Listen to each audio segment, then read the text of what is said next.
What is the true weight of a memory that doesn't belong to you? For 28 years, I have carried the exact, impossible weight of a blue suede shoe, described to me in perfect, haunting detail by a dead man. He saw it on a third-floor window ledge across town during the 4 minutes his heart was silent, a place he had never been, describing an object I now hold in my trembling, steady hands. I am 83 years old. My hands don't shake, which surprises me more than anyone. They are steady as stones resting on the arms of this chair. The rest of me feels like a rumor, something whispered and half-believed, but these hands are solid. They held the file. They turned the page. They wrote down, in my precise, clinical script, the words of a man who died for 4 minutes and 17 seconds and came back talking about a blue shoe on a window ledge. That was 28 years ago. I was 55. A cognitive neurologist with a tidy career built on tidy questions. My specialty was memory distortion in traumatic events. When the hospital ethics board asked me to consult on a series of anomalous patient reports, medically documented cardiac arrests where the survivors described things, they insisted on calling them phenomena, not experiences. I said yes because it was interesting. A puzzle. I thought I would be cataloging a new kind of confabulation. Martin was case number 14. His arrest was massive, unexpected, in the catheterization lab. The crash team got him back. Standard procedure. When he was stable, they moved him to the ICU. I was brought in 3 days later, once he could speak in full sentences. My job was to take his statement, compare it to the medical record, and note the discrepancies. The discrepancies were where the brain, starved for oxygen, would spin its compensatory fictions. I sat by his bed. The room was that terrible, vivid gold of late afternoon sun filtered through industrial blinds, painting stripes on the sterile floor. He was pale, tethered to wires and humming machines. "Mr. Avery," I began, my clipboard a shield. "I'd like to talk about what you remember from the procedure." He looked at me. His eyes were not cloudy with drugs or confusion. They were clear, and deeply tired. "You want to know about the shoe," he said. I hadn't mentioned the shoe. The intake nurse's notes said only, point reports, out-of-body, event.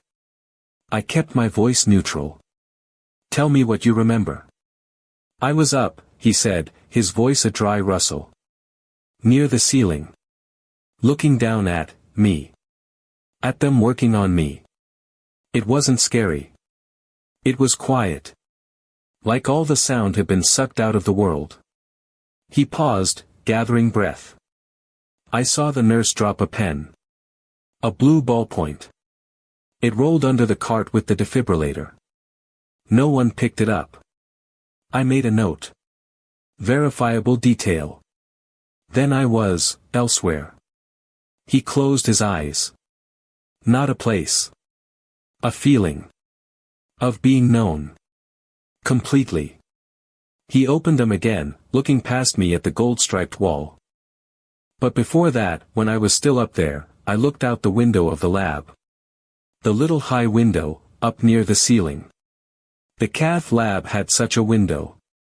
It opened onto a narrow interior service corridor on the 5th floor. On the ledge outside that window, Martin said, each word deliberate, was a single blue running shoe. A child's shoe. Light blue with a silver stripe. Laces gone. Lying on its side. I wrote it down.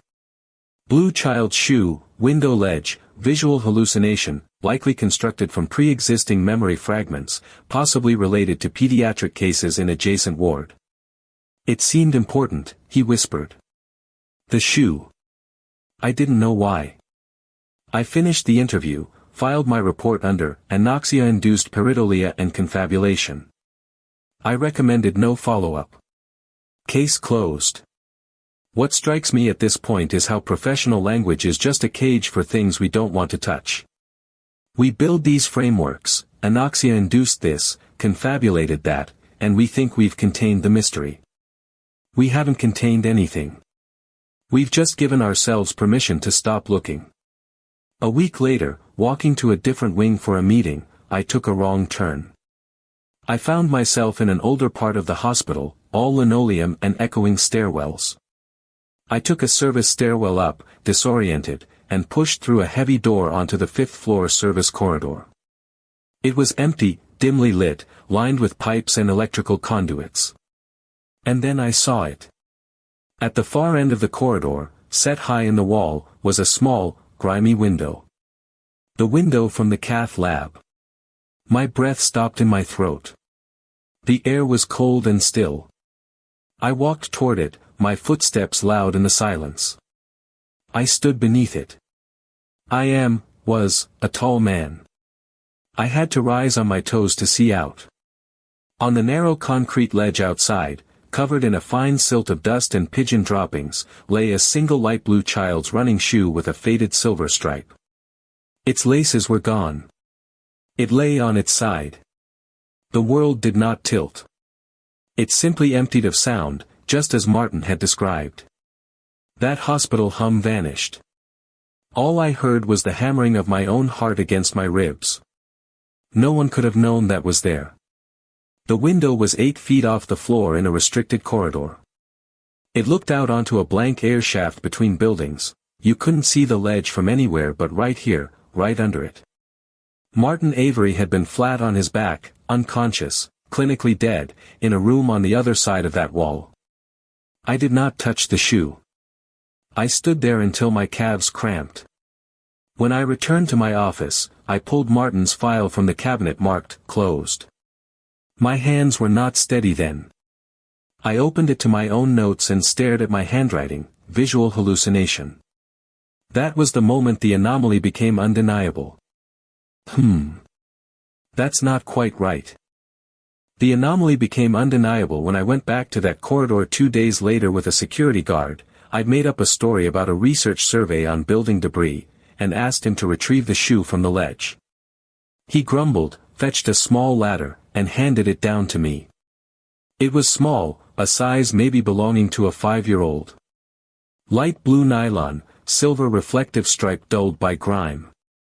The brand logo had worn away completely on the toe where it had rubbed against the concrete. Inside, written in faded black marker on the fabric lining, Jordan. The guard said, "Weird place for a kid's shoe." I said, "Yes." He said, "Probably fell from upstairs years ago." I said nothing. He said, "You keeping it?" I put it in a clear evidence bag from my lab kit and sealed it. "For the study," I said. The study changed then. It stopped being about them, the patients, and started being about me. About this thing I now knew but could not prove in any way that mattered to my colleagues, to science, to the world that ran on verified data and peer review. I began requesting files for every documented NDE case in our regional network over the past decade. I stopped sleeping much. My wife, Clara, would find me at 3 in the morning at our kitchen table, files spread under the cold blue light of my reading lamp. "Come back to bed," she'd say. In a minute, I'd lie. She started leaving a blanket on the chair for me. The cases piled up. The details were never grand visions of tunnels or relatives. They were specific, mundane, verifiable things seen from impossible vantage points, the pattern of water stains on acoustic ceiling tiles above an operating table, the serial number on the underside of a surgical light, a whispered conversation between 2 orderlies in an elevator bank 30 feet down the hall from where their body lay coding. And then there were the other changes. Not what they saw there, but what happened here, after. Case number 22, a lifelong agnostic mechanic who started crying at supermarket openings because the light through the tomatoes was so generous. Case number 31, a fiercely competitive corporate lawyer who quit her firm to teach literacy classes and told me, over coffee, I realized I wasn't afraid of dying anymore. I was afraid of having never been properly alive. Case number 08, a young man who recovered from sepsis and could suddenly play complex piano concertos by ear despite no prior training, a phenomenon called acquired savant syndrome that has no good explanation. They weren't converted. They weren't preaching. They were adjusted. Like they'd been taken apart and put back together with one crucial piece placed differently inside. And they all shared one thing, a profound, unshakable loneliness. Not loneliness for people, many had families who loved them. It was a loneliness for that other place, that feeling of being known. They'd had a taste of home and then been exiled back to a foreign country whose language they'd forgotten how to speak. I understood that loneliness intimately now. Because I knew their secret was true. And knowing it made me a stranger in my own life. Most people misunderstand this. They think a revelation like this would bring peace or purpose or some grand cosmic clarity. It doesn't. It brings an unrelenting tension. You live in two worlds now, the one everyone agrees is real, with its taxes and traffic and television news, and this other, silent knowledge that hums beneath it all like a hidden fault line. You smile at dinner parties. You feel the fault line shift. The culmination wasn't dramatic. It was an afternoon in my office. Dr. Eris Thorne sat across from me. He was 70 then, a legend in neuropsychiatry, long retired but still consulted on impossible cases. He had read my preliminary paper, a cautious thing where I presented aggregated, anomalous perceptual data, and called for more rigorous study. He'd asked to meet. The light in my office was that same vivid gold. He didn't speak for a long time after I finished walking him through Martin's case and 3 others. He just looked out my window at the brick wall of the adjacent building. Finally he said, "You have the shoe." It wasn't a question. I opened my bottom desk drawer. The clear plastic bag with the small blue shoe was inside. I placed it on the desk between us. He didn't touch it. He looked at it like it was a relic from an ancient civilization he'd spent his life studying but never believed he'd see. "Jordan," he read from the faded lining. "Yes," I said. "What did you do with it?" he asked. "Nothing," I said. He nodded slowly. "That is probably for the best." He leaned back in his chair. His face was a map of wrinkles and quiet resignation. "I had my own case number 14, he said. 30 years ago. A woman who described seeing her surgeon's wedding ring, a very specific ring with an emerald flanked by 2 tiny diamonds, under his glove. She saw it when she was up near the ceiling.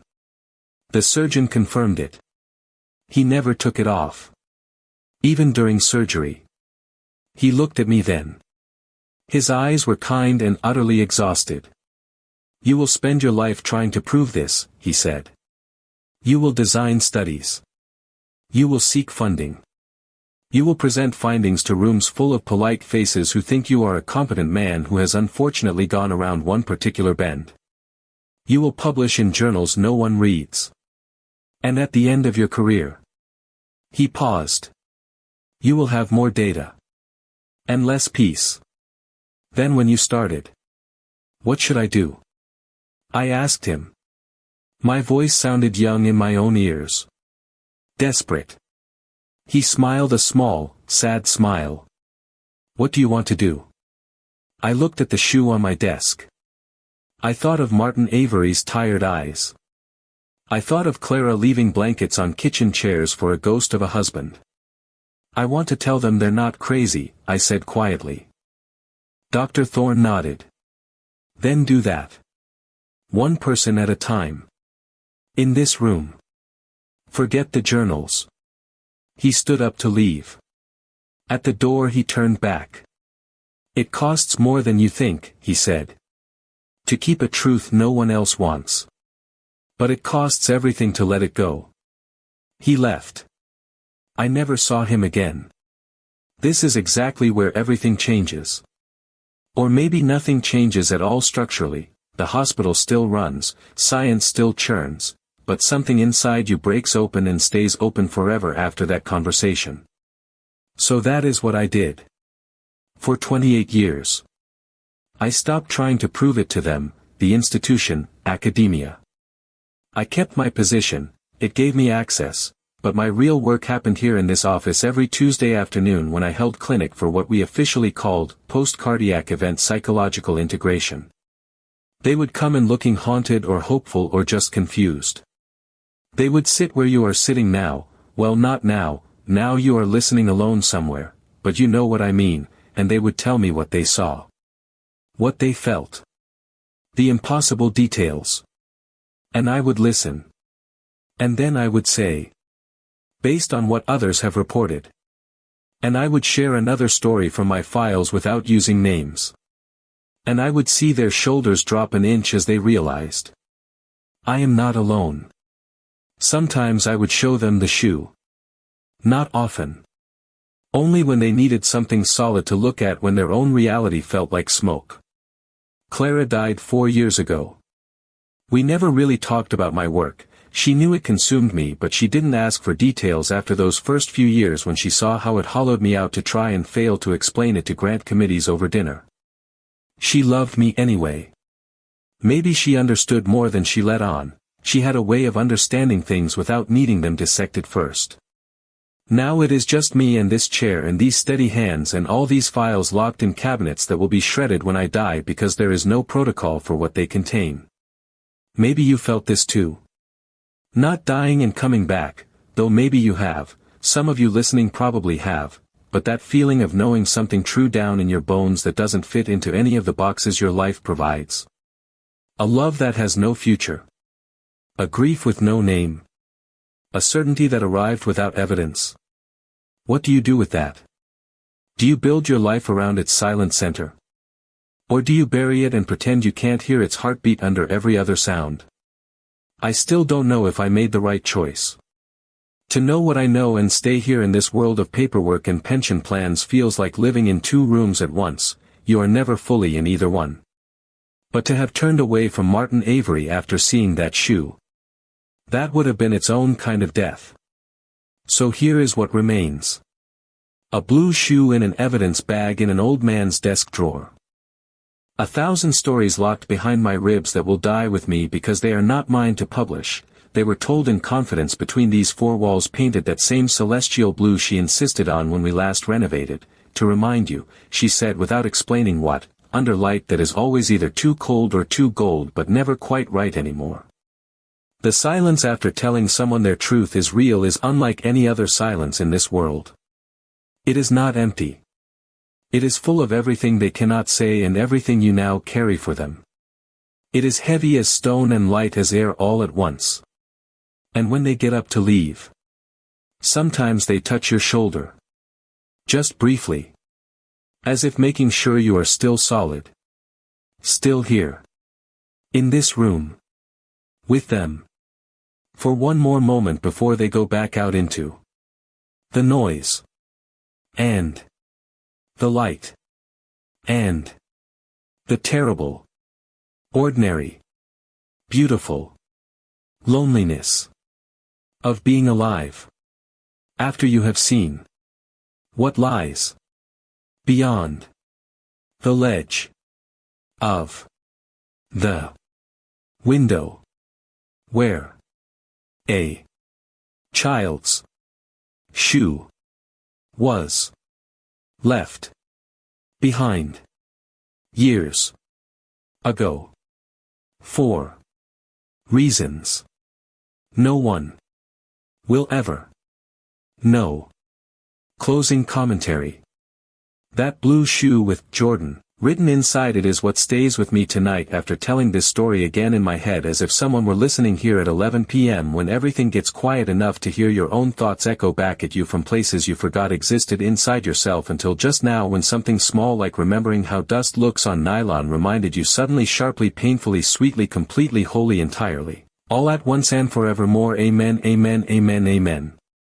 Why does such an insignificant object hold so much weight?